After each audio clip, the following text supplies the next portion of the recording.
Tonight, from the CenturyLink Center in Omaha, Nebraska, it's Big East basketball on Fox Sports 1. Ford Fox College Hoops pregame, sponsored by Ford. Go further. And inside the CenturyLink Center, the 20th ranked Creighton Bluejays getting ready to host the St. John's Red Storm. With Jim Jackson, I'm Kevin Kugler, and welcome to Omaha, Nebraska. The Big East leaders, the Creighton Bluejays, looking to stay atop the standings. If they're going to knock off St. John's, they'll likely get a big game again from Doug McDermott. And Kevin, the big question at the beginning of the season was how would Doug's games translate in the Big East against longer, taller, athletic players? Well, the numbers speak for themselves: 24.3 points, 7.2 rebounds, and once again, Doug is on the cusp of moving into the top 20 in scoring. He only needs 2 points, but it's made a lot easier by his front court mate, Ethan Rogge. I shook his hand today at shoot-around. He's still on fire from the 9 three-point shot performance against Villanova. You better pick him up as soon as he walks in the gym, because he can shoot it and knock it down from anywhere. We are ready for tip-off in Omaha. In fact, just 30 seconds from now, we will tip it off. St. John's, winners of 3 in a row, taking on Creighton next on Fox Sports 1. Welcome back to CenturyLink Center in Omaha, Nebraska. St. John's and Creighton ready to go. With Jim Jackson, I'm Kevin Kugler. There's Steve Lavin in his 4th season at the helm of the Red Storm, 52-36 as the head coach of St. John's. And the lineup tonight for St. John's: Jordan, Harrison, Branch, Sanchez, and Sampson. A lot of versatility with Jordan, Harrison, and Branch in there in that backcourt for McDermott. Greg, that is, the 4th season as Creighton head coach, and of course, the head coach of the Jays in the lineup. His son, Doug McDermott, leads the way. Of course, we've talked about him, but Jahens Manigat, along with Austin Chapman, really doing a nice job in the backcourt for this Creighton starting lineup. Avery Dingman in there for the injured Grant Gibbs. We're ready to go. Jakar Sampson will jump it up against Doug McDermott here in Omaha as St. John's and the Blue Jays get set. 7-1 in the Big East. Creighton 2-5. St. John's, but winners of 3 straight overall after a 5-game skid, and the Jays started off first with a basketball. And a contrast of style between the two teams. You'll notice that right away. One with Creighton is going to take their time and execute, spread you out and shoot threes. The more athletic St. John's Redmond want to get up and down the court, rebound extremely well at blocking shots. So which one will win out, we don't know, but it should be a good one. Manigat starts it to McDermott. McDermott had it blocked, bobbled it a little bit, and then knocked out of his hands, and a foul is going to be called on Rashid Jordan. And you saw on that occasion, that time with Doug McDermott, a little pushed out outside the block, but it was one-on-one coverage. Steve Lavin feels comfortable that his guys, being long and athletic, don't need as much help, but you don't want to help as much, because that's when Creighton is at their best, because they pass the ball extremely well to their three-point shooters. It's really been a conundrum for Big East coaches all year long. Yeah, I thought I'd drop that word. It's early in the telecast. That's a Words with Friends word you can use. But it's a conundrum to figure out, all right, how do we defend? We've seen some coaches go with doubles. We've seen some coaches just man up. We've seen a lot of zone at times thrown at the Creighton Blue Jays. Not much has worked so far for the Jays in their first year in the Big East. Well, you can't pick them apart because they're experiencing what they do. So they've seen a little bit of everything. But what I would do, talking to Coach Lavin, you want to make them finishers at the rim. Instead of helping, you got to get away from your conventional help defense a little bit.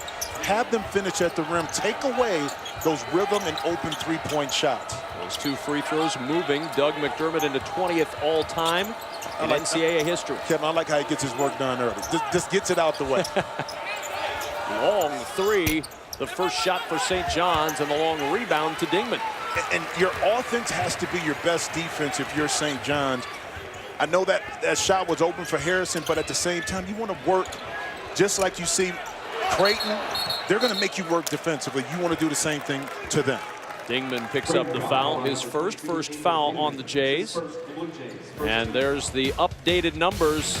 Doug McDermott, 20th all-time in NCAA Division I scoring. The late Reggie Lewis, Hank Gathers, certainly within reach tonight to move past those 2 gentlemen on the list. Rashid Jordan, around it works to Jamal Branch. Branch, the jumper no good, and McDermott with a rebound.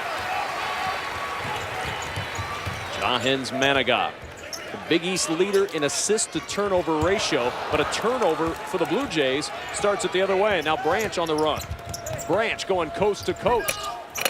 Leaning through the contact, can't get the roll, and Dingman the rebound. And then a steal.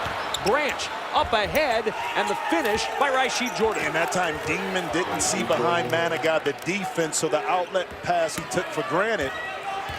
For St. John's, you have to be able to create some turnovers, but more importantly, Kevin, when you create the turnover, you have to be able to finish. First field goal made for either team. Manigat, McDermott. Now McDermott going to work against Sanchez, poked it free. Dingman nowhere to go. 8 to shoot for the Blue Jays.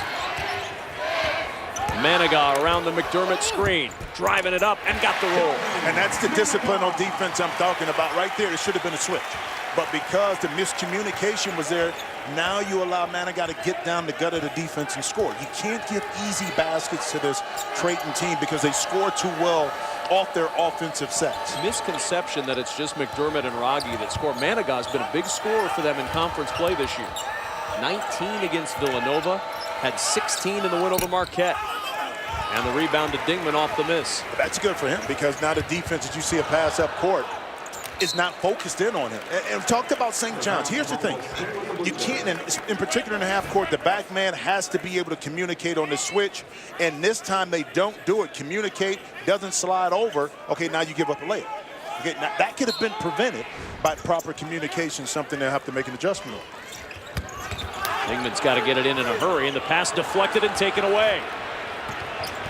Jordan on the attack. That fabulous freshman able to scoop it up. And that's a young man that Steve Lavin told us before the game is just getting better and better as he continues to learn the game at this level. Well, it's part of getting comfortable in this league against these type of athletic players. But what you see is you see a basket right there by Doug McDermott. Early in the game, you see the athleticism and the long arms of St. John's playing a factor. A lot of deflections early on for the Redmen. Sanchez with the long jumper and Dingman the rebound. Manigat wanted to get it down to McDermott, but Sampson got in front of him.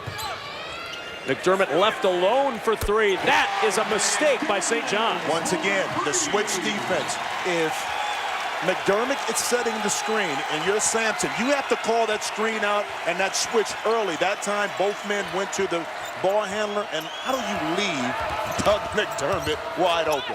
Harrison inside. What a move by D'Angelo Harrison, turning his body to get to the hoop. Chapman in transition, drains the three. Austin Chapman shoots 44% from behind the arc.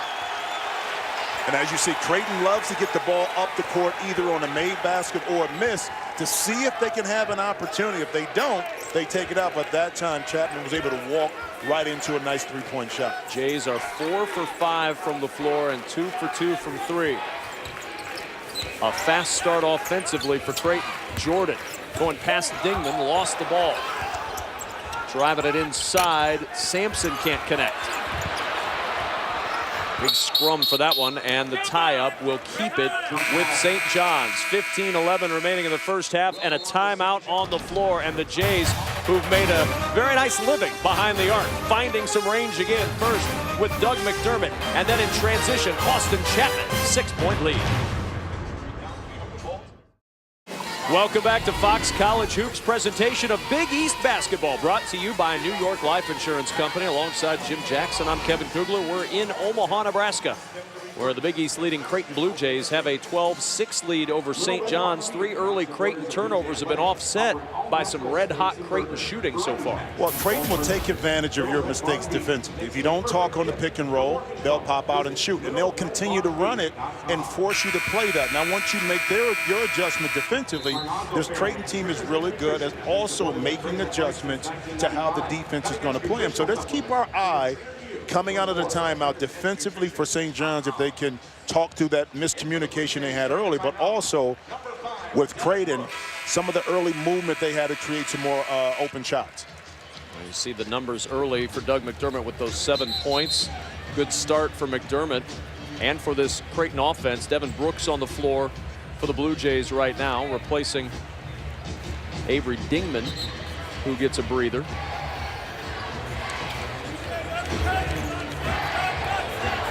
Inbounding is Rashid Jordan for St. John's.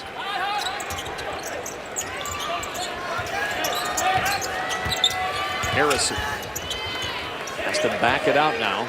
St. John's will reset. Well, the difference is, too, when you see St. John's kind of break down a defender one-on-one, you're going to see a lot of help because they're not a potent three-point shooting team, so they take away a lot of the drives. And Jordan with the offensive foul. That's number 2 on Rashid Jordan, the Big East Rookie of the Week this week. Well, this is just excellent footwork by Chapman right there, getting his body down a little bit. And that little shoulder that Jordan had right in the chest caused the offensive foul. But again, it was excellent footwork by Chapman beating Jordan to the spot. That's a big loss for St. John's to have him sit down on the Big East road this year as the over and back turns it back over to St. John's. Jordan averaging 13 points per game away from home in conference, just 5 points per game at home in conference games. That's a big score that's on the bench right now. A big score you need, especially in particular when you're on the road, you're down 6. You don't want to get too far behind this Creighton team. But again, the next man has to step up in that position while Jordan is watching the game on the bench. Harrison, wild shot won't go. McDermott will start it the other way for the Blue Jays. St. John's 3 for 10 to start. Chapman going past Green. McDermott has it poked away. A whistle and a foul. Going against Devin Brooks. And a turnover back to St. John's. And that was excellent defense that time by Branch. One, getting into a front position on initial post, but as McDermott wanted to curl inside, was able to beat him to the spot. You get a deflection again. Now you turn the ball over. But for St. John's, Kevin, your offense has to work. You're bailing Creighton out by taking quick shots. That plays right into the hands of what Creighton wants you to do. Jays want to attack. They want to get that tempo going the way they want it to. If they get it going in transition, all the better. Jamal Branch, 15 on the shot clock. Harrison, 8 to shoot. Sampson's jumper. And the rebound up to Chapman. Red Storm really struggling offensively right now. Isaiah Zierden. Here's McDermott.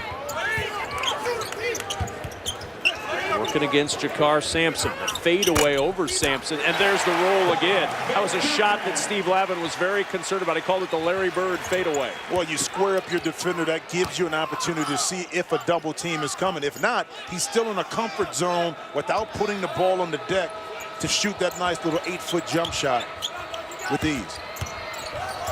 Branch, the turnover. Manigat on the run. He's got McDermott behind. Nice bounce and a strip taken away by D'Angelo Harrison. And that chance for St. John's now to convert in transition. Green, the elbow jumper rolls home, and Phil Green on the board. Despite the ragged start for St. John's offensively, their defense forcing turnovers and down just 6. And there's a shot block for the nation's shot block leaders, the Red Storm. In transition once again. Green's 3. And Raggi the rebound. Creighton shooting 71%, but they've lost several opportunities with turnovers in this first half. McDermott. Oh my goodness. Already red hot. He's got 12 in the first half. And because he's 2 or 3 steps behind the three-point line, you have to understand that doesn't matter. You still have to get up and Doug McDermott, force him to beat you off the dribble. That's just too much room. He can make that, as you can see, Kevin, all day with his eyes closed. Jays are 3 for 3 from 3. McDermott's got 12. And a steal by Manigat. Zierden in transition. The first miss from behind the arc. D'Angelo Harrison the rebound. The no look ripped away by Chapman and then out of bounds. Austin Chapman nearly with a steal. St. John's, though, will keep the possession, down by 9. The reason they're down 9, Doug McDermott is red hot. He's got 12 early points. Tomorrow's Super Bowl week continues on Fox Sports 1 as Big East basketball presented by New York Life Insurance Company returns as Butler takes on Seton Hall. Coverage beginning at 9 p.m. Eastern right here on Fox Sports 1. Kevin Kugler, Jim Jackson back in Omaha, and I know this will surprise a lot of people who've been watching the Big East this season. Creighton has started off well from behind the three-point line. Really? 3 for 4. And another breaking news story, Doug McDermott has 12 of the 17 points. Really? I mean, you shouldn't be surprised, but you should be surprised because when teams know they game plan to stop it, but yet Creighton is still able to execute. And I'll take it back to this very fact. This is an older, more experienced team. So they've pretty much seen all the defenses you can throw at them, but they're patient, they're methodical. But when you make a mistake, they make you pay for it. Jakar Sampson with 15 to shoot. Now Green going to work against Brooks. The lob to Obekpa. 7 to shoot. Green's got to figure out something quickly. Here's Pointer. Sir Dominic Pointer with 2 to shoot. And a tip jam by Jakar Sampson, flying in out of nowhere to flush it for the Red Storm. Creighton that time got caught looking at the drive instead of putting a body on someone.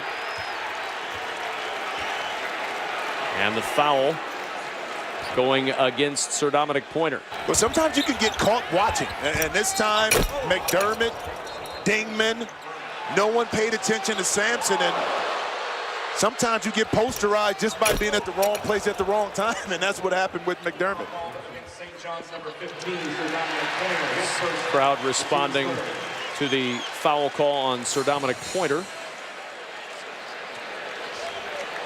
And now the officials are going to check the monitor.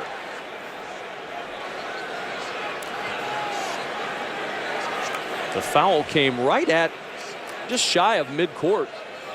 McDermott and Pointer were locked up. I wonder what the official was looking at. I think when the pick was trying to be set at half court, it may be a little elbow. If we keep an eye here, right here, right there. Yep.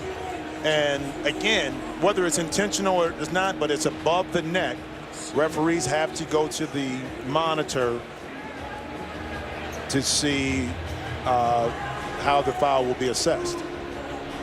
Coaching there from Coach Lavin for his junior Sir Dominic Pointer.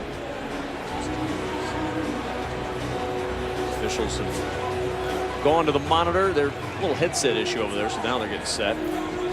Doug McDermott is the guy on the receiving end of this foul from Sir Dominic Pointer, and that's what they're looking for right there. Is that egregious enough to call this any more than just the personal foul?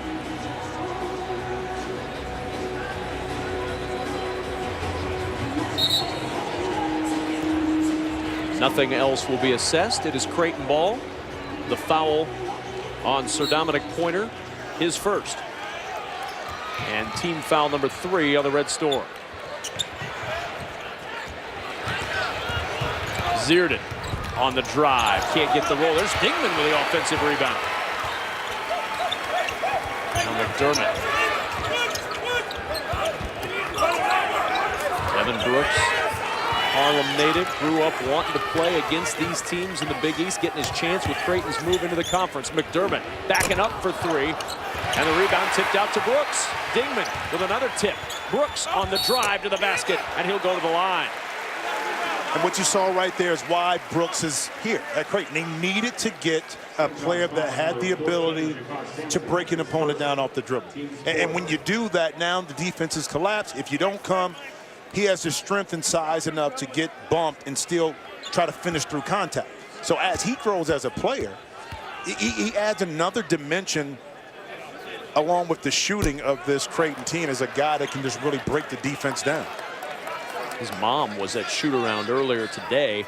While the team was in watching film, Mom was out on the court shooting. She's got some game. I saw it. She was shooting some things behind the back. Oh, it was crazy. I was about to challenge her on a horse, but I didn't think she wanted any of me right now. I don't think you wanted any of what she had in her game. I mean, I know you could play a little bit, but Mom was getting it done. But she was in her zone. I think she had her iPod in and she was getting ready for the game. 8-point Creighton lead. About halfway through this first half in Omaha. Yeah, and St. John's looks a little disjointed in this offensive possession right now. 10 on the shot clock. Pointer looking inside. And it's taken away. Well, that's just a tough pass because the defense sagged back inside, and Pointer has to use a ball fake or reverse the basketball. Brooks stuffed on his way to the basket. Ball out of bounds. Nope, saved in play. Creighton with another opportunity.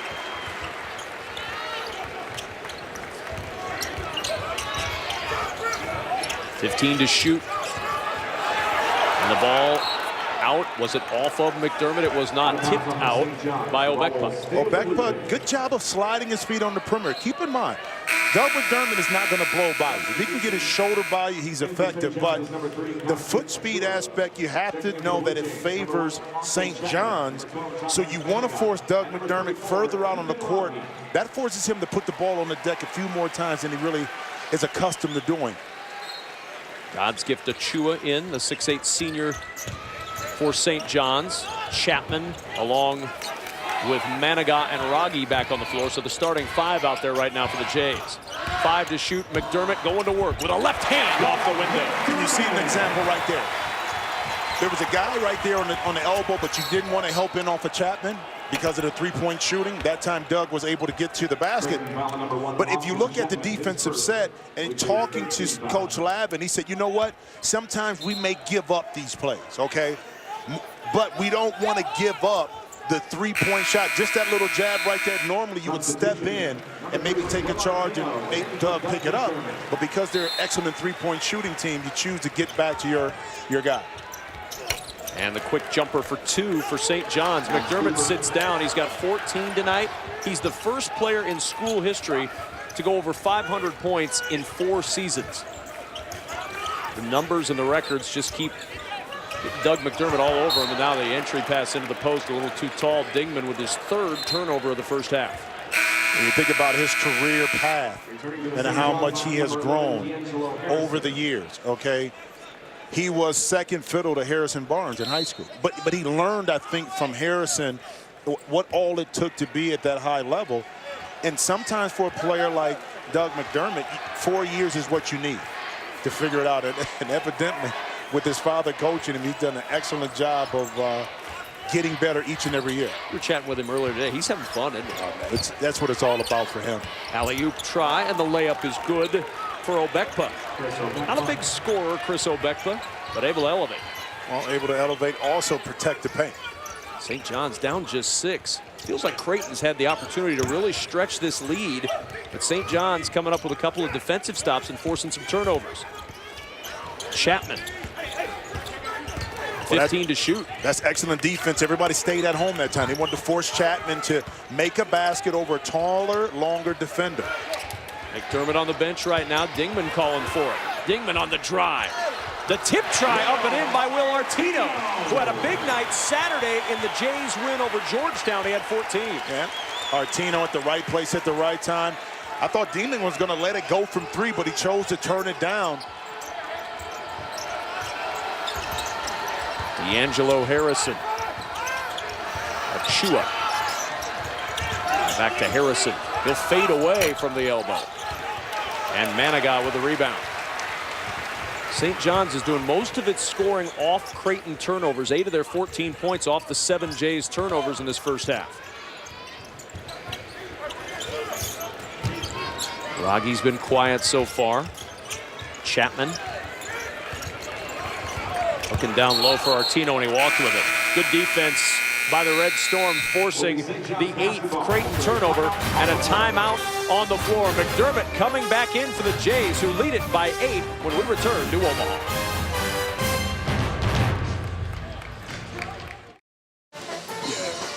Creighton 22, St. John's 14, 7:27 remaining in the first half. Tonight's New York Life Keep Good Going stat, and you see the highest percentage of points from upperclassmen this season. Jim, you mentioned this earlier.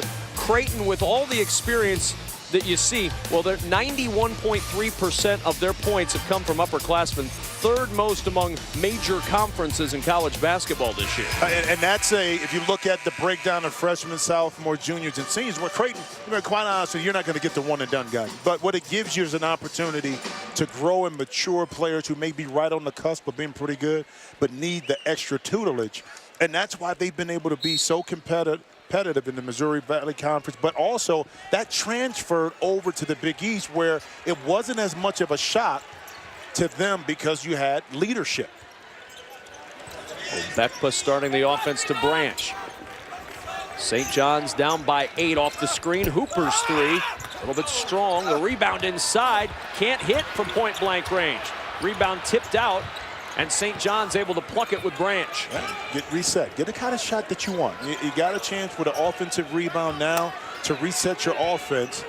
Be patient enough to get the shot that you want to get, not that Creighton wants you to take. 7 for 20 from the floor for St. John's. Good pass down low. Achua couldn't handle it, though. The ball loose, and the Jays, Ethan Ragi's got it.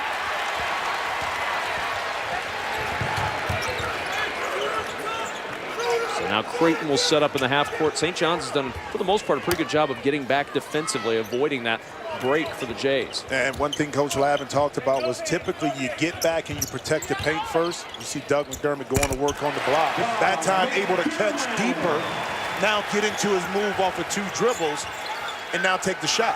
16 first half points for McDermott. Achua has to back it out. Bekpa. Little confusion right now for St. John's. 10-point Creighton lead. 10 to shoot. Sir Dominic Pointer spinning. Raggi with the tip. Bekpa hits the long 2.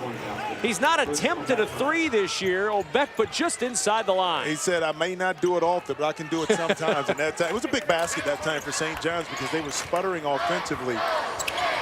And he had the confidence. He stepped right up Bekpa like he knew exactly what he wanted to do. McDermott with the hook. And Pointer going the other way now for St. John's. Pointer driving it all the way with a left hand. And Sir Dominic Pointer gliding for 2. Excellent transition basket that time by Pointer. No one stepped up to stop the ball, so he did the exactly the right thing by continuing his dribble and attacking to the basket. Manigault back to McDermott for 3. The answer again for Doug McDermott and the Bluejays. Quick attack for St. John's. Nothing there. Long rebound kicked out to Manigault. 3-on-2. Manigault taking it all the way in the block. Oh, Sir Dominic Pointer blocks it, and it stays in play. Branch going to the other end, and Branch going to be fouled, and he'll get 2 free throws. But this is how St. John's wants to play. They want to muck up the game a little bit, get up and down, have Creighton take quick shots, and then attack back on the offensive end. But here, not giving up on the play. And this is the difference with the St. John team. You say, well, how do they block 8.9 shots or whatever it is a game? Well, a lot of it is timing, anticipation, being in the right place at the right time. It can then ignite the break, as we saw for St. John's. 4th team foul on Creighton, 2nd on Brooks.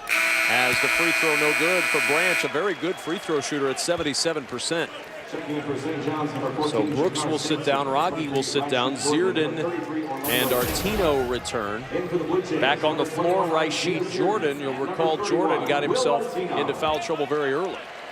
And Coach Lavin kind of taking a chance with the young freshman here with 4.5 minutes left that he'll play smart enough not to pick up another foul. And as a freshman, you kind of get worried a little bit if they're going to make the right decision. So hopefully Jordan does just that. You wonder if he'll stay in past the under 4 media timeout. I think maybe a minute and a half to see if he can get anything started for his team. But other than that, you want to get him out to ensure he doesn't pick up that 3rd foul. McDermott with 19 first half points, trying again. A little bit short that time, and Sampson the rebound. St. John's just hanging around. They're withstanding the barrage from McDermott. The rest of the Jays combined for only 8 points. Well, the key is that you knew Doug McDermott would get his, but you didn't want to open up the court to the other players and let them beat you. Obekpa. And the rebound by Artino. Zierden. Trying to find some room to drive. He cannot.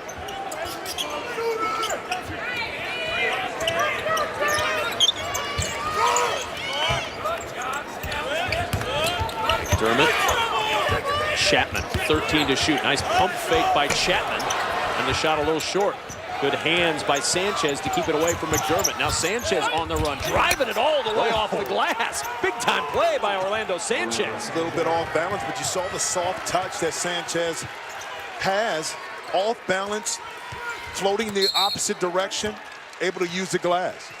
And a foul deflecting it away from Artino on Jamal Branch. That'll be his first, and a timeout on the floor. St. John's trying to rally down by 6. Orlando Sanchez providing a little punch in transition.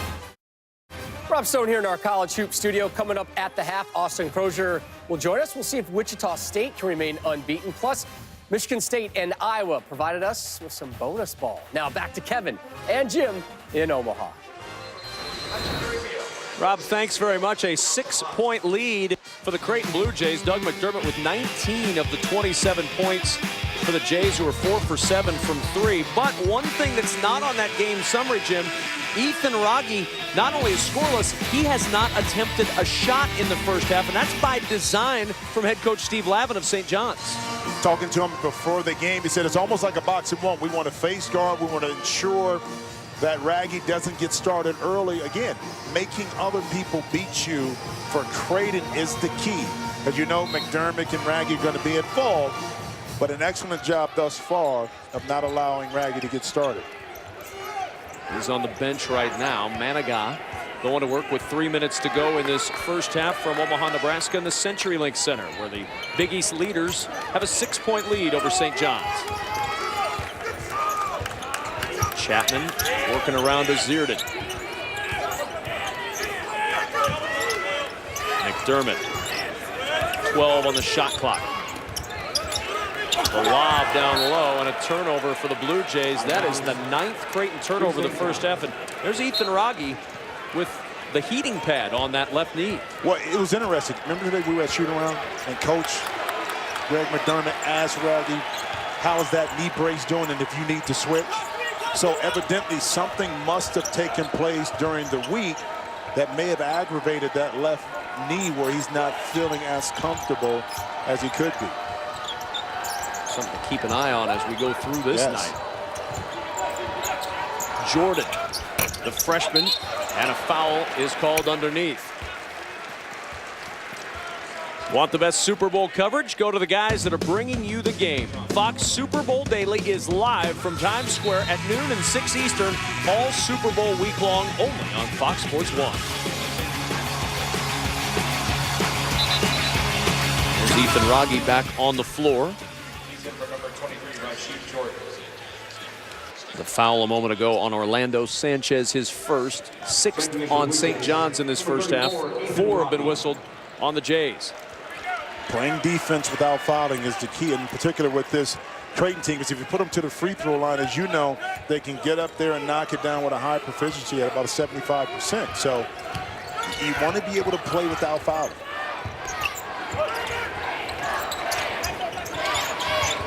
And looking for McDermott, who's working hard against Jakar Sampson. McDermott with 10 to shoot. Banging inside against Sampson, and the foul is called. And at the last moment, Sanchez was in a position. You help, but you want to do it. See, when you push Doug McDermott out a little bit now, 1, 2, 3, 4, 5, 6. It takes longer for him to get into a rhythm, into a shot. So at the end of that, you don't want to bail him out because Sampson was in pretty good position that time to defend the play. McDermott, a rare miss at the foul line, 90% this year. Set the Creighton record earlier this year for consecutive made free throws as Sampson, with his second foul, will sit down. And that brings Chris Obekpa back on the floor. McDermott's had a great first half. The Jays just with a 6-point lead, now 7, as we wind our way towards halftime. Oh, so they made a mistake. I thought they called the foul on Sanchez, but it was on Sampson. And a foul going against the Blue Jays. That's Ethan Raggi, and his first 15th foul on the Jays. Neither of these teams are significant fouling teams. St. John's a little bit more in the foul department than the Jays, but not by a lot. Green will inbound. Obekpa backing inside against Zach Hansen, going right to work as Hansen comes off the bench. The freshman gives up the 2. That time, again, you're going to play one-on-one defense. You can't allow Obekpa the 2-3 dribbles to get into a comfort zone and use the glass. That's an advantage that St. John's has inside. Hansen trying to answer inside, and he's fouled. Nice lob from McDermott to the freshman, and Hansen going to go to the line after the foul on Hooper. Well, Obekpa right here, recognizing that it's just one-on-one defense and no one's coming to help, gets back to that left shoulder turn off the glass. A very good move for this young man. Again, patience was the key here. And look how deep he got inside the key. From there, it's pretty much a layup scenario for Obekpa. Zach Hansen, they really like this kid in the future. Just a freshman, Mr. Basketball in the state of South Dakota. 1 for 2, and now 10 for 20 at the line this year.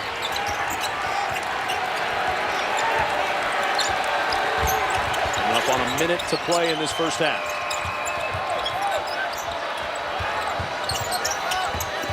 Obekpa, and a whistle, and a travel. The turnover back to the Blue Jays. That's turnover number 6 for St. John's. And that time, it was a result of bad spacing. You had 3 players for St. John's all muddled up in the same area, which didn't give a lot of room for Obekpa to work inside. As a result, again, a key turnover when you could have cut this lead to 3 to 4 points. And now the Jays with a chance to expand on that lead right before halftime. McDermott has to back it out and attack now Sanchez, who pokes it away, and then a foul is going to be called on McDermott, and that'll be his first. So McDermott, who's been really handled with a physical nature tonight, turns it over. Well, look how far Doug McDermott is out on the court. That's where you want to make him beat you off the dribble. And that's what I'm talking about. You keep him in front, you force him to put the ball on the deck and now beat you. And right now, he's not doing that consistently enough against St. John's. St. John's using their timeout. 29-23. Creighton Blue Jays with the 6-point lead. We'll step aside quickly while they talk things over. 34 seconds to play, first half.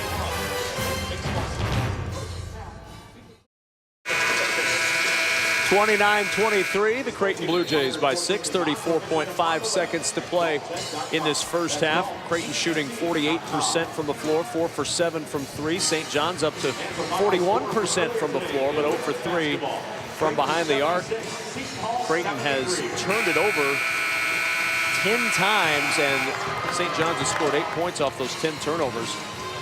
Points in the paint, though, really favoring St. John's. That's where they've made their hay. 16 of their 23 points have come inside. You understand who you are as a team. That's what's very important. You're not going to sit here and jack up threes and try to go blow for blow with this Creighton team. What's your advantage? You're able to get to the basket, use your bigs inside, settle into that, be comfortable with that, take high percentage shots, and now you can get yourself a chance to cut into this league, go into the locker room with a sense of confidence that you're on a road against a tough team, haven't played particularly well, but still have a chance to be in this basketball game. Weave running down the clock, working for the final shot of this first half. 10 seconds until halftime. Little zone right here at the end of this play. Like Creighton. The long 2 rolls it in. Phil Green brings St. John's within 4 as halftime has arrived at the CenturyLink Center in Omaha, Nebraska. Doug McDermott with 20 points in the first half, but his Jays only lead by 4 at halftime, 29-25. The end of the first half with a score: Creighton 29, St. John's 25. Stay tuned after the break. Rob Stone and Austin Crozier will be in our Fox College Hoop Studios for our halftime report.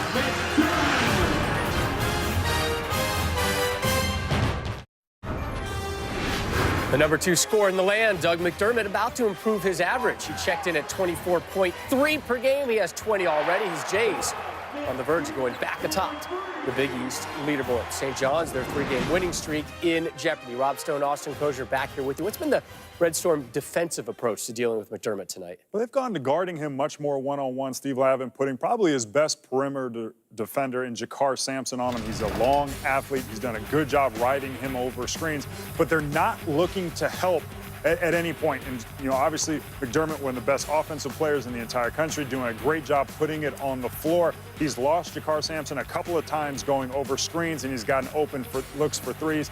And then, you know, with the range that he has on the shot, Sampson thinks that he's got him covered, but he still pulls up for that shot. And this is a Creighton team playing very well tonight, but 10 turnovers.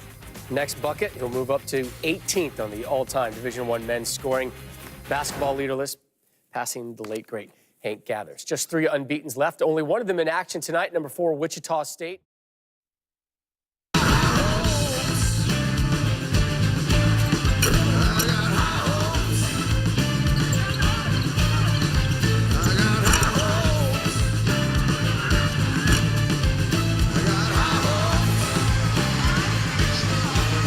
That's the title track to Bruce Springsteen's new album, High Hopes, something both of these teams have going into the second half of their season and the second half of this game, with the Creighton Bluejays leading St. John's by just 4, 29-25. Kevin Kugler back with Jim Jackson here at the CenturyLink Center in Omaha. Doug McDermott, 20 points in the first half. That's the good news for Creighton. The bad news, the rest of the team's just 3 for 10 from the floor, and Ethan Rogge hasn't taken a shot. Part of Coach Lavin's plan was to stay at home. If Doug McDermott can beat our team by himself, then so be it. But excellent job of staying disciplined. I thought by forcing other players to take tough shots offensively for St. John's, if you slow it down, use your size inside, you have an advantage. So it'd be interesting to see in the second half if St. John's can maintain the discipline on defense and force Doug McDermott to do all the work. So far, so good for St. John's as we look back at the first half, and you see Doug McDermott with the scoring, 20 points on 7 of 11 field goals for the Creighton Bluejays, but St. John's ending the first half on a 7-2 run to cut that once 10-point lead down to 4, and no shots for Ethan Rogge in the first half. You know, we didn't even notice either that, you know, Creighton for 4 minutes and 56 seconds didn't score a basket. I mean, so it was kind of lost in the shuffle of them getting to the free throw line, how well St. John's was able to close out the half defensively and then make a tough shot at the end, give a little momentum going into halftime. Chapman trying to get it to McDermott. They won't let him get it there. Now 10 to shoot. Dingman with the 3, and good defense out of the gate for St. John's. And that time Dingman wanted to get the shot up, not on balance. That's the type of contested shot, if you're St. John's, you want Creighton to take. Now St. John's not able to get something in the first 6 or 7 seconds, so they back it out and set the offense. Coach Lavin wanted him to be patient. That's right, Kevin. You're absolutely right. Sampson over McDermott, and St. John's is within 2. You said the key word, patient. Execute the offense. Now you spread the court a little bit. Now you can utilize your athleticism to your advantage when you space the court a little bit more and don't rush shots.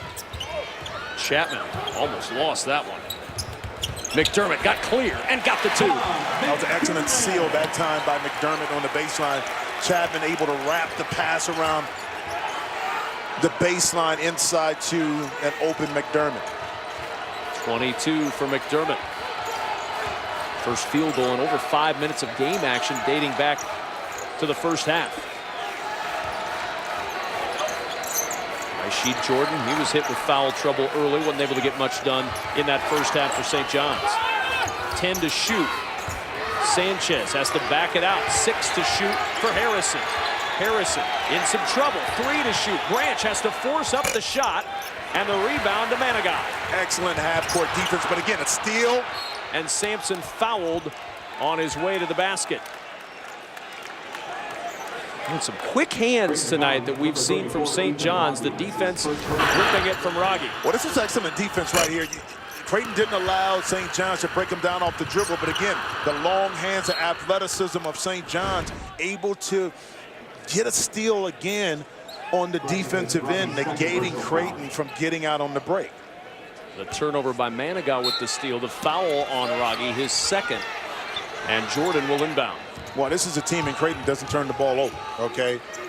In particular, only 9 turnovers a game in the Big East play.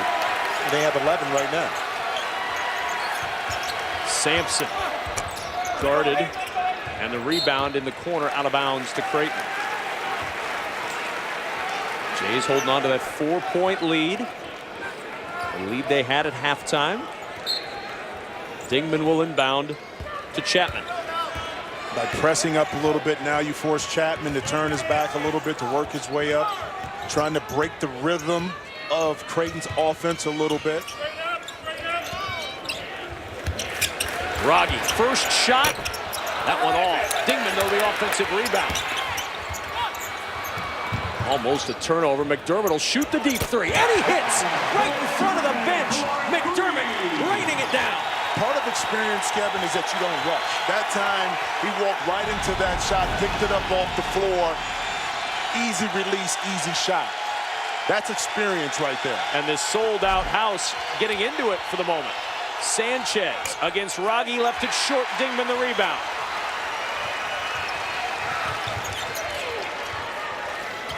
Chapman has to back it out.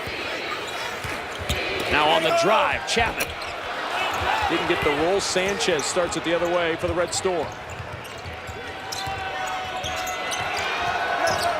And the turnover by St. John's, 7th of the night, as we go back to Doug McDermott and his 4th made 3 of the night. Well, it's no need to rush in a lot of situations. And this time, as the ball goes out, he understands where he's at on the court. He just lets it fly, you know. But when you've been in these situations, you've grown, you see the game a little differently than other players. That play looks easy by McDermott, where other players it is a little bit more difficult. Sampson not biting on the shot fake and the action from McDermott, and the shot short. And then stumbling down, the ball knocked away, and a tie-up is going to keep it with St. John's.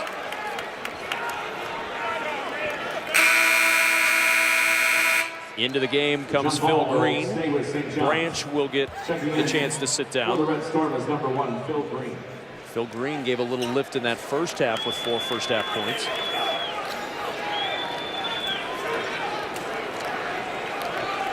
Jordan will inbound. Never got into the flow of things with those fouls in the first half. Just 4 points in the game. Harrison. Can't hit. McDermott the rebound. I thought one more dribble by Harrison would have cleared a little bit more space for that pull-up jump shot to be a little bit easier. St. John's just 1 for 4 to start this second half from the floor. McDermott working against Sanchez. Good defense by Sanchez. Stay in your position. Stay disciplined on defense. McDermott going past Sanchez, gets the hoop, and he'll go to the line for a chance at a 3-point play. Count the basket by Doug McDermott. Doug McDermott not settling for the 3, showing the ability to put it on the deck to finish with the little foul. Creighton up 36-27. Outscored St. John's 7-2 in the second half, all from Doug McDermott. Well, look at the distance right here and where Doug is spotted up compared to the 3-point line. He said to everyone that he's not ready for the NBA yet to go, but he's not acting like it the way he's shooting the basketball from the NBA 3-point line, which means as a defender, you have to respect that and go out a little bit further in order to contest those shots. And tonight with those 27 points, Doug McDermott has now moved into 18th all-time in NCAA Division I history, passing the great Reggie Lewis and Hank Gathers. And talking to him about these records that continue to pile up, he said, I don't really pay attention to it too much because I'm having so much fun. This is why I came back to school. This is probably one of the best years he's had in regards to the camaraderie with his teammates, and he's enjoying and soaking up every moment. Creighton matching its largest lead of the night at 10. St. John's in a critical juncture here. They need to find some offense. Well, you know that Creighton is going to make a run. They're the home team. They're a mature team for St. John's. And What Lavin talked about was not allowing that 10-3, the 10-0, 12-0 run. You have to get back in it offensively. In the corner, trying to answer with the three. No good. 1 for 6 now. St. John's from the floor in the second half. Pushing quickly to Dingman.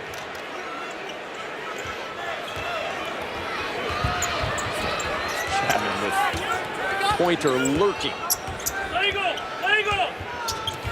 And the steal. There's Jordan to the other end. And Jordan is fouled by Chapman. He'll go to the line. But Jordan has to go and finish that. Okay, he hesitated a little bit. That allowed Chapman to come up right here on this steal. Bam. Now it's 2 dribbles, 1, 2, or 1 right to the basket. That little hesitation, now you allow Chapman to catch up. It takes away right there a 3-point play. That should have been a 3-point play. But he hesitated, and you could see he looked, like checking the rear view mirror to see what was coming. And if you're going to do that, you better finish the play. Okay, if you anticipate the foul coming, that's fine. But be a little bit stronger and finish the play. And Jordan can't hit the first. So now what could have been 3 points, now it's at 1. best is 1. At best at 1. And that means something in a game like this when you're trying to get momentum back on your side. If that's a 3-point play, you get it under 10, you set your defense, and now you have a chance to get another stop defensively. 1 for 2 for Rashid Jordan. He's got 5. The beauty about being a freshman, if you stay long enough, you become a southpaw. So you learn these things as you go on. You speak like a coach now. I was a coach on the floor sometimes. You were once a freshman, too. Yeah, you got that right. I believe they used fire to let hear this back then. Rogge for 3. Hits his first 3 of the night. And Ethan Rogge has given Creighton its largest lead at 12. Just a matter of time, ladies and gentlemen, before he got his rhythm. 21st straight game with a 3-point make, and a foul is going to be called on Chris Obekpa. Oh, the man with the beard finally decided to say, you know what, Doug, you don't have to carry the load by yourself. I'm going to help you out a little bit. A little miscommunication that you see on offensive rebound, defensive rebound, a little foul here. Manigat will head to the bench. He hit pretty hard on that foul. And Jahens Manigat going to stretch out a little bit. I used to tell people all the time, the floor, it may be wood, but it doesn't give a lot. I can tell you that, It doesn't give. 11-1 Creighton run to open up this 12-point lead. Chapman going past Obekpa. Going at the big man. He gets the 2. Well, Obekpa that time leaned a little bit towards McDermott's side. That allowed Chapman that straight line driving in the smart play. Used his shoulder, absorbed the contact, finished through and able to get a nice 2 at the rim. Crowd starting to stand throughout the CenturyLink Center. The Jays by 14. A 4-point game at halftime. Jordan on the spin past Rogge with a left hand, and it wouldn't go. Excellent move that time by Jordan, but just couldn't finish. Dingman. Here's Rogge. Now McDermott is asking for it. He likes the matchup with Hooper. Working inside, fading away. 2 for McDermott. Timeout taken by St. John's as Doug McDermott and the Creighton Bluejays have opened up a 16-point lead on the back of a 15-1 Creighton run. And who else would lead the way but Doug McDermott, Creighton's career scoring leader, continuing to pour it on. In 1995, the UCLA Bruins won their record 11th NCAA title, but would not have been possible without Tyus Edney's memorable second-round shot. Trailing Missouri with 4.8 seconds to play, the diminutive point guard went coast to coast, banking in the game winner at the buzzer. Our AT&T impossible feat, and a man who saw that on the winning end, then an assistant coach, Steve Lavin, on the UCLA bench, but He's not thinking about that impossible feat. He'd like to think about how his team can come back in this game. Not an impossible feat, but when you've missed your last 7 field goals on the road with Doug McDermott's 7th 30-point game of the year already in the books, it's a steep hill to climb. Now you're trying to figure out how to get your guys to focus in on getting a basket and then getting consecutive stops. They did a good job, I thought, at the end of the first half of doing that, but the beginning of this half, Creighton just out-executing St. John's offensively and defensively, and that's the reason why they're able to, be up 16 points. Doug McDermott is up 2 on St. John's as a team right now. Green, the 3 is off, and Brooks the rebound. Well, to be honest with you, when you're not proficient from the three-point line and you're a driving team, did you see a drive here by Dingman getting to the baseline a little late on the help defense and transition defense? But with St. John's, Creighton understands they want to get the ball closer to the basket. So that allows you to squeeze the court defensively, take away those driving lanes, force St. John's to stay perimeter oriented, which, as we know, Kevin, is not their strength. 13 foul on St. John's, 2nd on Sir Dominic Pointer, as Avery Dingman, who got some smiles from his teammates as he elevated to try to stuff that on the baseline, hits the free throw. D'Angelo Harrison replacing Sir Dominic Pointer. So how can St. John's chip away down 17? There's still a ton of time left, but the offense isn't going right now. Well, I think you have to move the ball around the perimeter, pass the ball, move, get rotation, and then try to get a post up inside to either Sampson or a beat putt inside, and then work inside out. And then once the defense collapses, now you get a chance to dribble drive, the lanes open up, and defensively, you have to get consecutive stops. In order to get back in this game, if you want to make a run of your own, a run is consistent of not allowing another team to score. You make it sound so simple. Well, it is simple. I mean, 1 + 1 = 2 to me. But again, it's not easy to do against such an effective Creighton basketball team who spreads the court and passes the ball extremely well. Harrison able to wriggle his way towards the basket and draws the foul on McDermott. 2nd on Doug McDermott, and that'll send D'Angelo Harrison to the line. Well, that time you're able to move the defense a little bit, and on the swing, Harrison is able to attack them. That's when the gap is available. That's when the opening is there, but you have to be patient because it's not going to present itself on the first or second pass. 4th leading scorer in the Big East. You saw the numbers, just now 3 points tonight for D'Angelo Harrison on 1 for 5 shooting. Averages nearly 18 points per game. He's been in doubles in all but 2 games this year.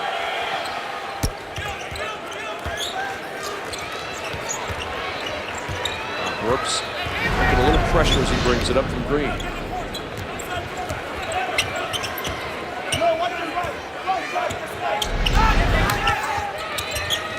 Here's McDermott, 30 points tonight. Martino looks like he has a little mismatch inside. They're trying to find him. Excellent job of fronting. But that time, once you overcommit, you get beat. But also, too, Sampson, you have to get a hand up.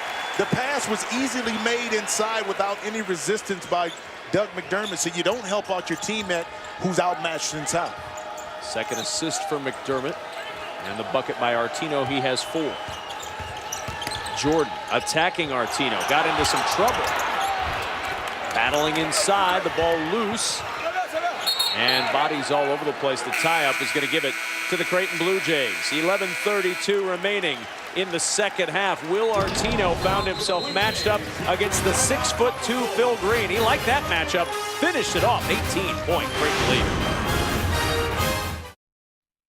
Super Bowl week continues as Fox Super Bowl Daily starts at noon Eastern with the latest from Super Bowl 48, followed by Crowd Goes Wild at 5. Then it's another round of Fox Super Bowl Daily at 6, followed by Big East basketball as Butler takes on Seton Hall. It all continues tomorrow right here on Fox Sports 1. And here in Omaha, the Henry Dorley Zoo named one of their newly hatched penguin chicks Peyton.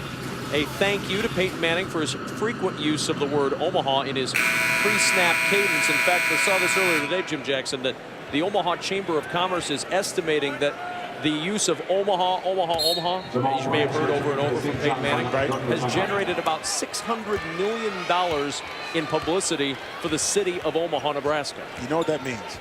you and I, Yes. from now on, when our broadcast has to mention that and see if we can get something like Peyton Manning. You think that'll work? I don't think they're paying Peyton Manning. Well, I'm just saying, but it gives the credibility. You get a penguin, maybe you get a duck name after you or something at the zoo. Yeah, a duck. They'll name like a lion or tiger, something like that after me. I see. So I'm See the difference? so I'm the guy who gets the duck. Yeah, you get the duck. Do they even have ducks at a zoo? Well, yeah, of course. They got them walking around, flying around somewhere. Just name that one Just name Kevin. Kevin. Yeah. KK. For sure. McDermott on the fade, and the foul inside Artino had a hold of Obekpa, and St. John's will go back on offense. They have not hit a field goal, the Red Storm, since the 1908 mark in this second half. That is nearly now an 8-minute stretch without a bucket. They've gone 0 for their last 9. Well, let me explain something. The last possession, Obekpa was inside on the post begging for the ball from Jordan. Jordan didn't throw it in. He got upset, foul incurred, and you see the team kind of disjointed at times. Just let him touch the ball. He doesn't have to necessarily shoot, but you have to keep your big men happy so they continue to play defense. If not, you're in for a long night. And the tap away by Jordan with a steal. Harrison on the drive with the finger roll, and Harrison finally breaks the drought for St. John's, still down 16. But how did St. John's get a basket? It was defense that created their offense. They're able to get out in transition. Okay, now they had an easier basket where they didn't put a lot of stress on their half-court offense to try to get a bucket. McDermott left alone, and he misses the wide-open 3. Now listen, if you're going to leave somebody, you leave somebody rolling to the basket. I mean, because McDermott is pretty much a layup waiting to happen behind the three-point line. Obekpa inside, able to get the bucket and the foul, and a chance at a three-point play.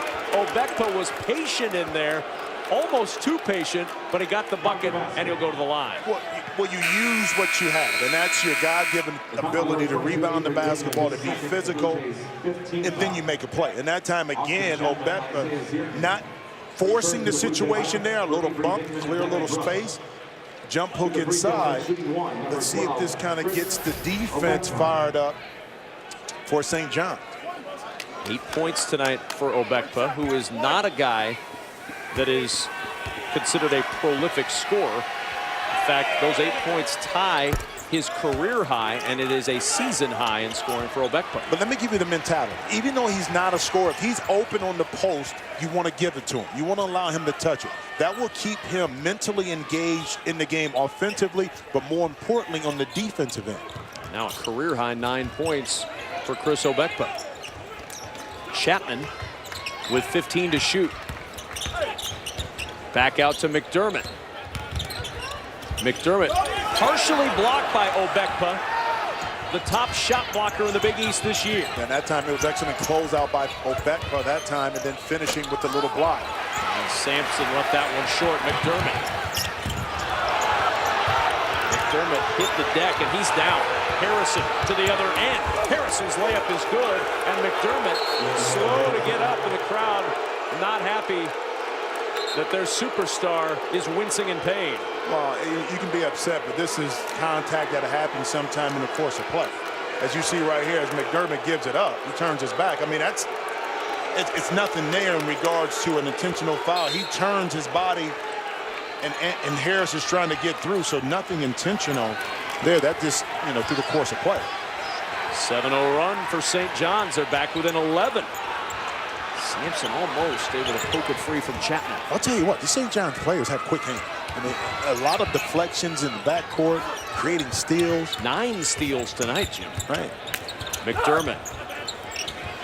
Now Artino with 12 to shoot. Obekpa trying to hold his ground. Artino going back up and gets the 2. Well, that was very good defense by Obekpa. The ball just happened to fall right back to where Artino could catch and finish at the other side of the rim.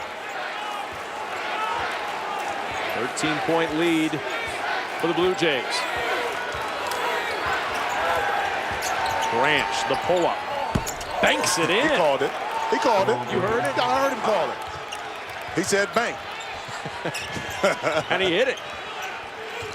Hey, any which way you can get it in the basket, it doesn't matter. At this point, you want to see it fall through the net. Chapman on the give to Artino. Almost the acrobatic three-point play, but Artino's going to get 2 free throws on the drive. Foul on Sampson. Kind of setting this play up a little bit to the weak side. It opens it up where you have an empty corner.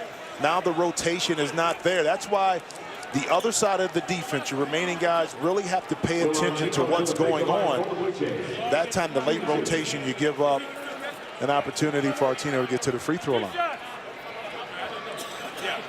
How would you describe the move that Artino made there? Bringing Which one? Bringing the ball down, bringing it back up to the opposite side. Was that Jordan-esque? Without the air, yeah. Without the air, it was a little reverse. Maybe Sigma-ish, more than Jordan-ish, below the rim-ish, but effectiveness-ish, if that's a word. Jack Sigma's very pleased to be mentioned.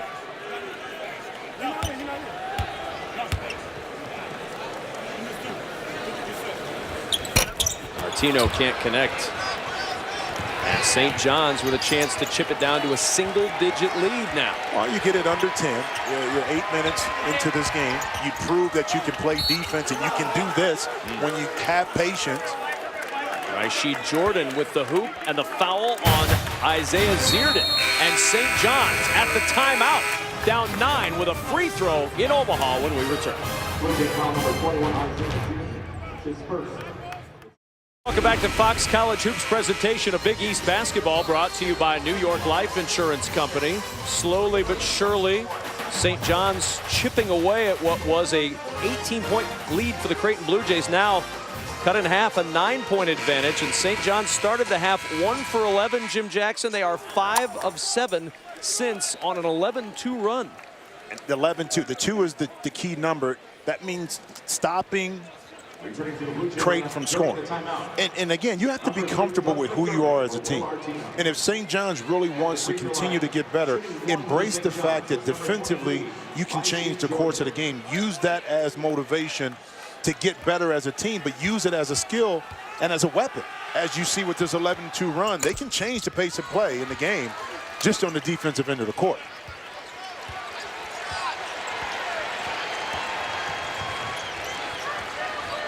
Chapman to McDermott. McDermott with 30 points. Inside to McDermott, who's got 32. Misdirection play. You run McDermott off a couple screens. You reverse the basketball. Again, it's all about communication, or in that case, lack of communication of knowing exactly where McDermott is at on the court. You allow him to get an easy basket inside. Terrific play off the timeout as Harrison bangs his way inside for 2. Manigat diving into the cheerleaders. Well, you saw a little strength right there of Harrison. Put that shoulder right in the chest of Manigat and cleared the space.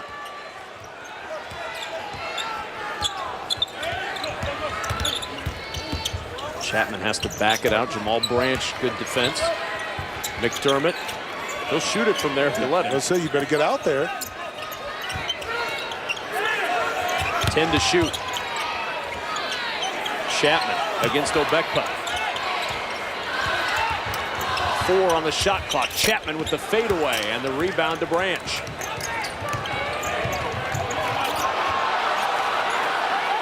Harrison for 3. Chapman with a board for Creighton. Coming up on 6.5 to play. Rogge, deep 3, in and out.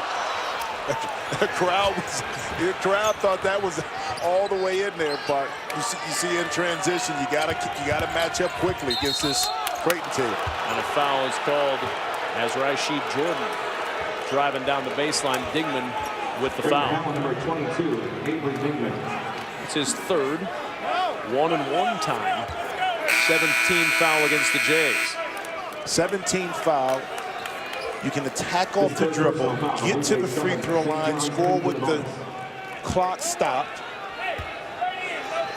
use it to get back in the game again, but you have to do a better job. You got away with it if you're St. John's. You got to finish these shots on the last play by having Rogge with an open look.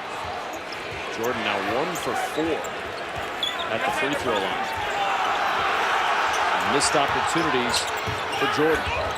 Manigat inside. McDermott hasn't missed many opportunities tonight. He's got 34. His high this year, 37 against UMKC. A wild pass by Branch. And a foul is called on D'Angelo Harrison. Harrison's first personal foul.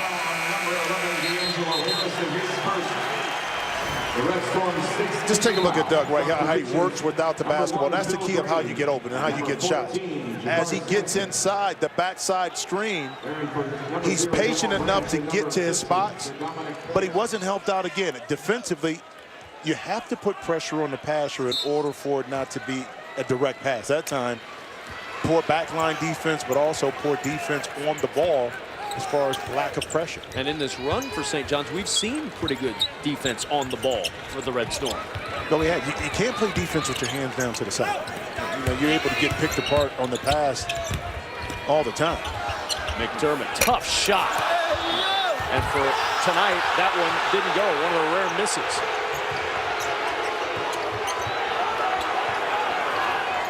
Harrison. Jordan in the corner. 11-point deficit.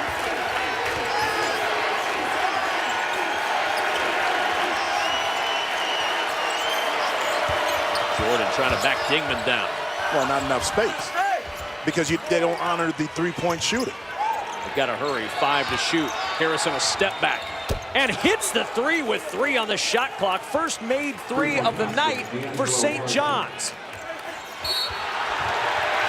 And then a foul is called. That'll go on Phil Green. His first. That is the Red Storm's 17th foul. So the 1-and-1 now for Creighton with 4:41 to go. Creighton a 75% free throw shooting team. Well, you get bailed out. You bail yourself out with a tough shot by Harrison, but then you commit a foul. So you hit a three-pointer and you send one of the best free throw shooting teams in the country to the line. Let's go. To get 2. Or, you know, it's a 1-and-1, but if he makes it, it's 2. So you have to be smart, intelligent in regards to when you're trying to make a run, you can't put this team at the line. You can't commit those kind of fouls. Chapman hits the front end. Austin Chapman with 6 points tonight. 3 assists, 2 rebounds.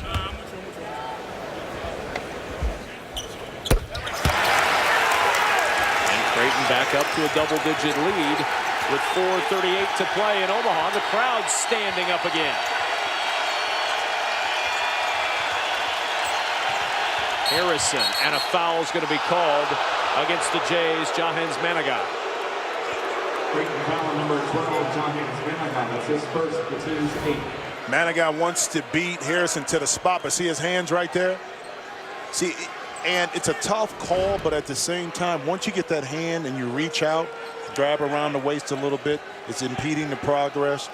Plus, he was moving slightly, so that's the call again. With the new rules and the emphasis on hand checking and touching, you know, it's a call that has to be made at times. Number 5, Devin Brooks for Jahens Manigat. Brooks back in for Manigat as Harrison, an 84% free throw shooter, who's 2 for 2 tonight, will shoot the 1-and-1.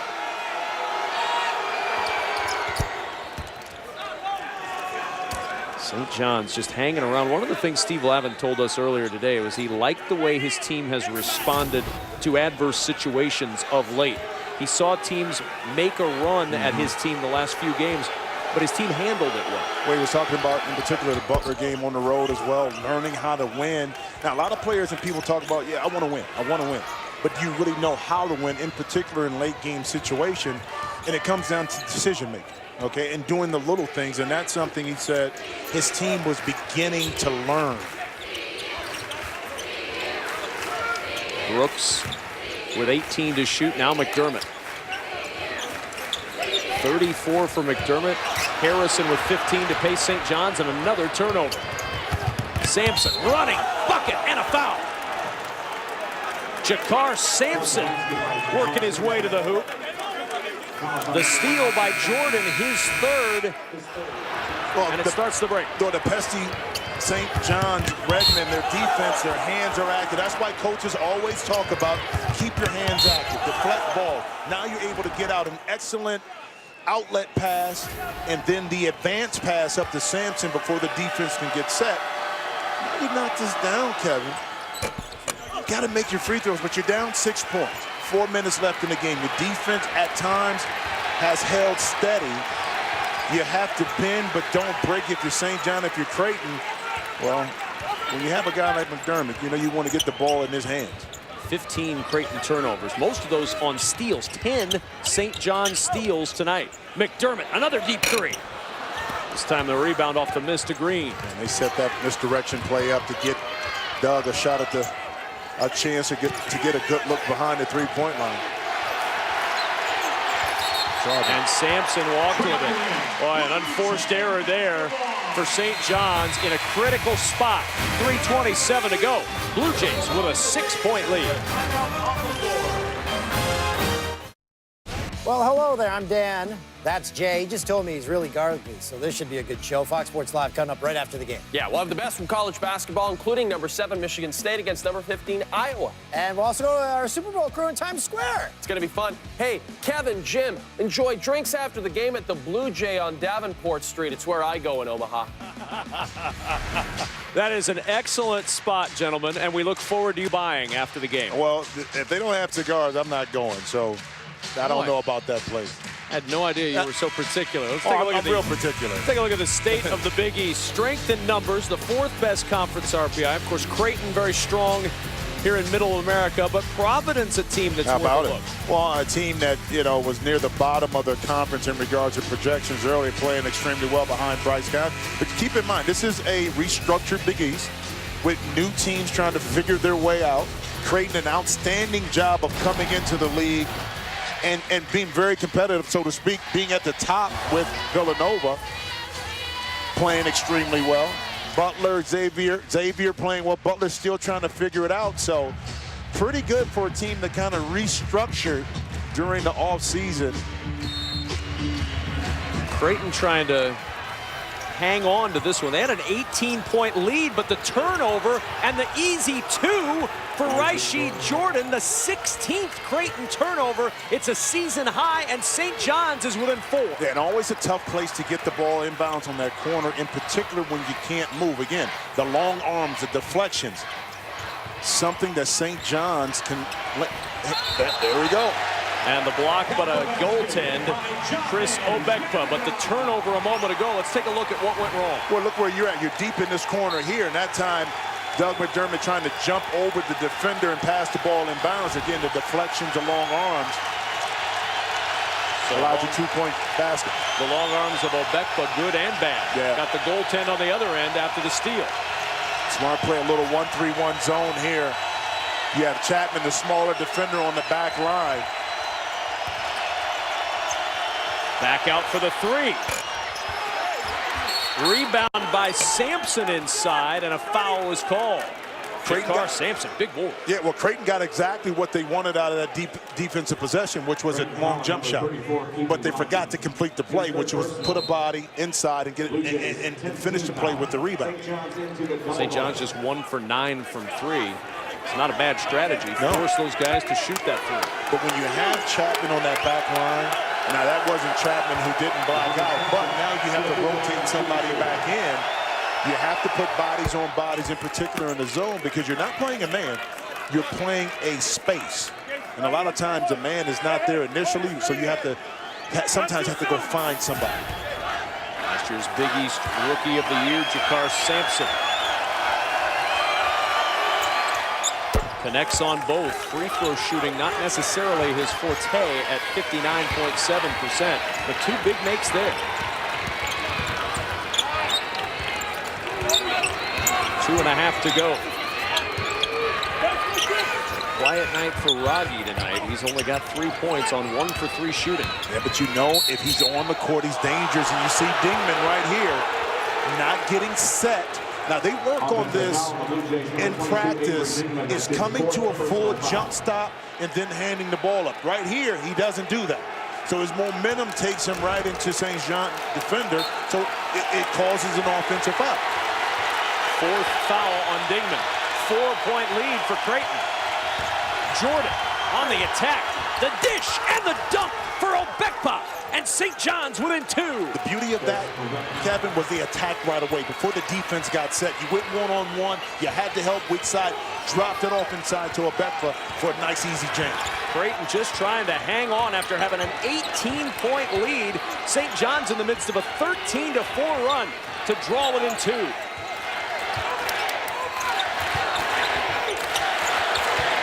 Chapman with 10 to shoot. Dingman in the corner. And the rebound to Obekwa. St. John's has never led in the game. Jordan, the dish. Inside, Sampson's got it. We're tied. 4-4 was our last tie in this game. That came with 3:09 off the clock in the first half. And now a timeout taken by Creighton, and we're tied with 1:22 to play. Well, St. John's, you're very good in athletics. So what you do, you attack when the defense is not set. You have driving lanes, and then more importantly, you make the right play.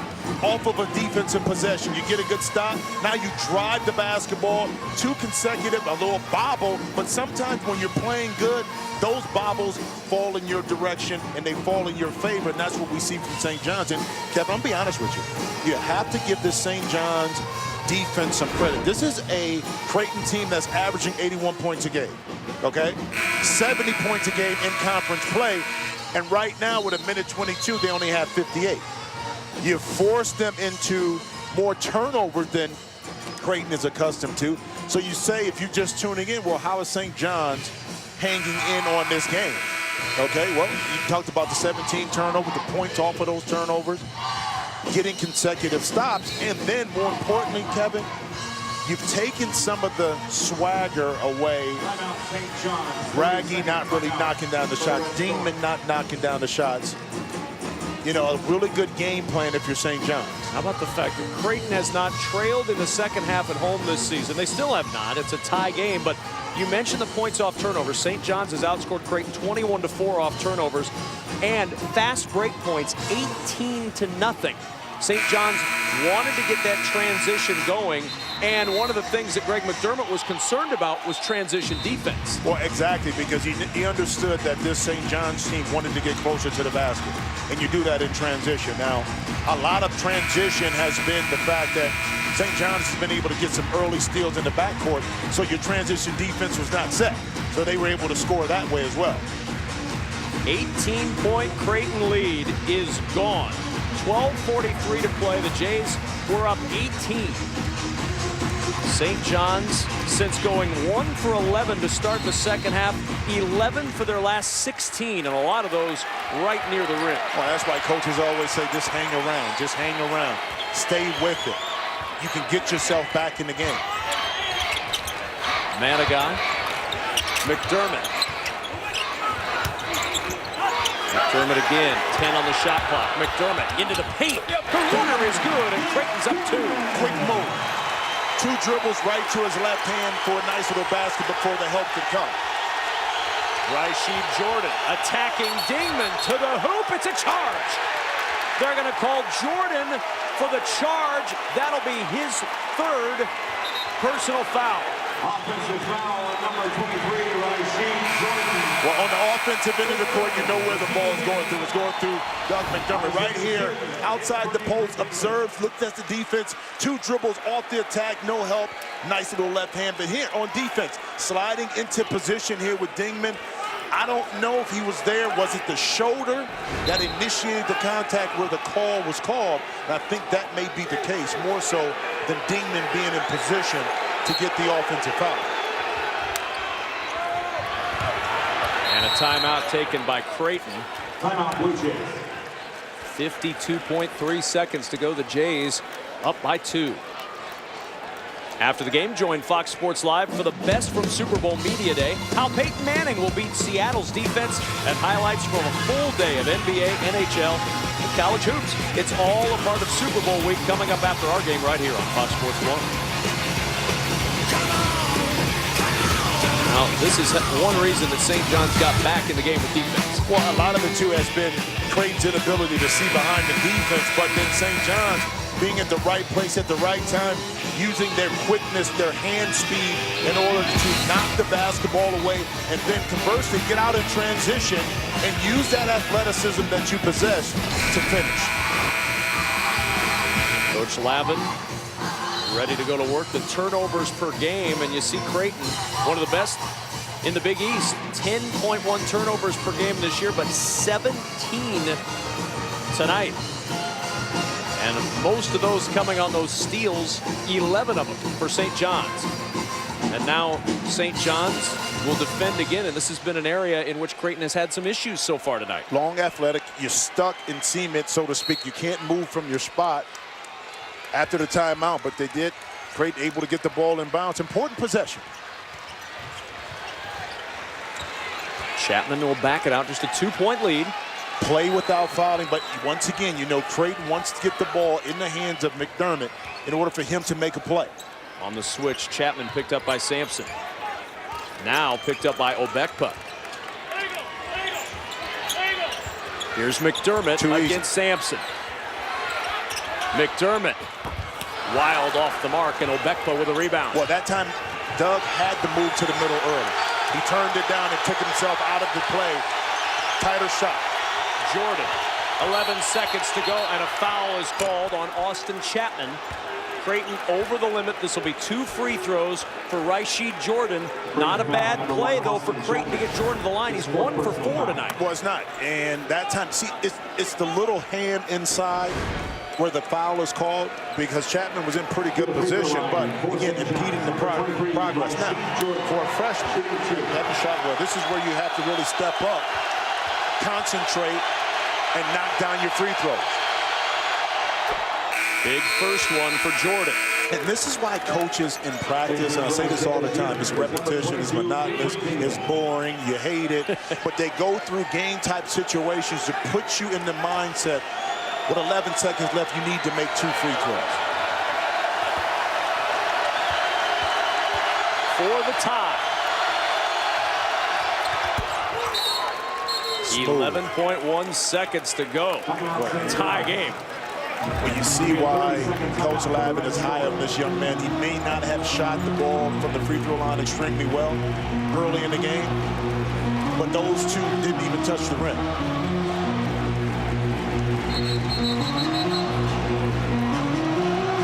It's changed into a full timeout. Initially a 30, now they'll switch it to a full. What do you expect to see from each of these teams here? What happens when Doug McDermott gets really effective is when the defense is able to move and you catch him on a cross screen or a misdirection play where you're paying attention to the weak side. Now the help is not available. So look for something off of a pick and roll to get either Doug closer inside to the post where the defense can help, or have him coming off of a screen in order for him to make a play. But you want to have him catch the ball on the move. If you're St. John's, stay steady. Talk on defense. Make it extremely hard for McDermott to get open, and I'll guarantee you, every pick that comes about for Creighton, St. John's will switch. Saw the game reset. St. John's with a foul. It's a 1-and-1 for Creighton. They don't want to send Creighton to the line at all, but it is a 1-and-1 situation. Of course, St. John's has been to the line already for 2. It's a 30-12 stretch for St. John's since they were down by that 18-point margin with 12:43 to go, and defense sparking that comeback. But you can't fall asleep. Now, remember, Raggi, Chapman, these guys can still shoot the basketball. You can't be so concerned that you overhelp and overcommit and allow a slip back door or a step back off of a pick and roll or a screen to one of these other players for Creighton. The Big East Player of the Week, Ethan Raggi, will inbound. Sampson will defend. You don't want to commit a foul here if you're St. John. Play solid defense. Chapman with 5 seconds. Manigat to McDermott. The 3. Got it! Told you. Too open. Too open.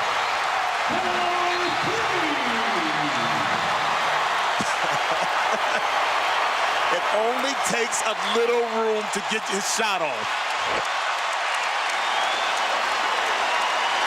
A season-high 39 points for Doug McDermott, including a potential game winner. Well, here it is. You're late. You don't leave the body of Doug McDermott McDermott at the end of the game. I don't care. You face guard him. That time, the miscommunication came back to haunt St. John's. Once again, just that little crease allows Doug McDermott to catch and shoot in rhythm. They're over at the monitor checking the clock to make sure that the time remaining is correct. Creighton by 3. We'll get another look.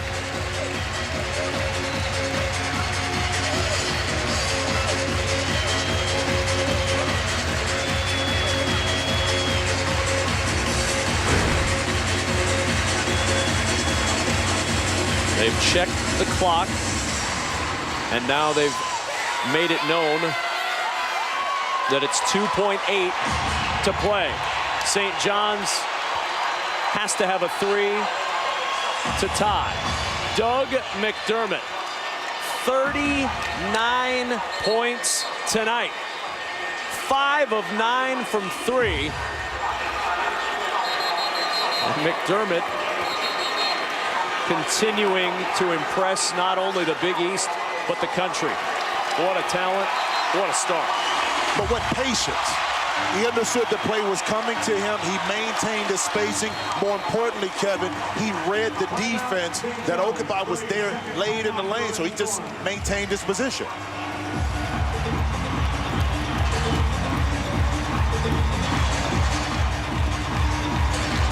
Another timeout taken. 3-point lead for Creighton, 2.8 to play. Well, it's time for tonight's Land Rover Player of the Game. Now let's see.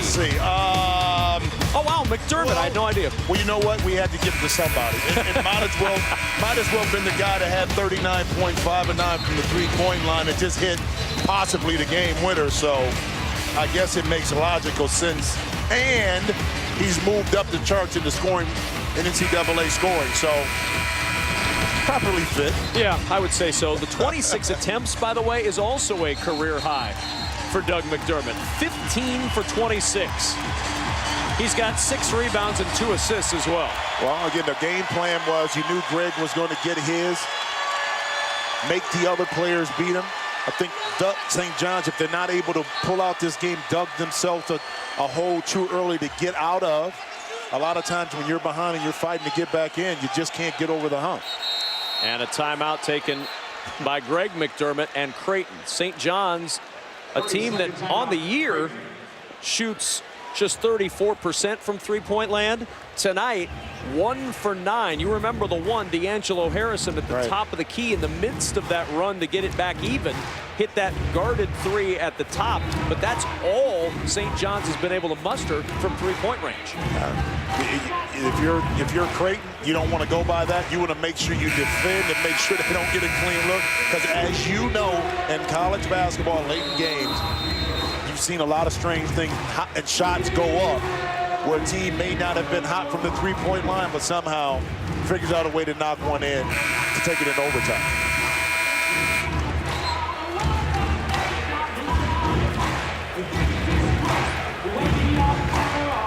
Last minute thoughts from Steve Lavin.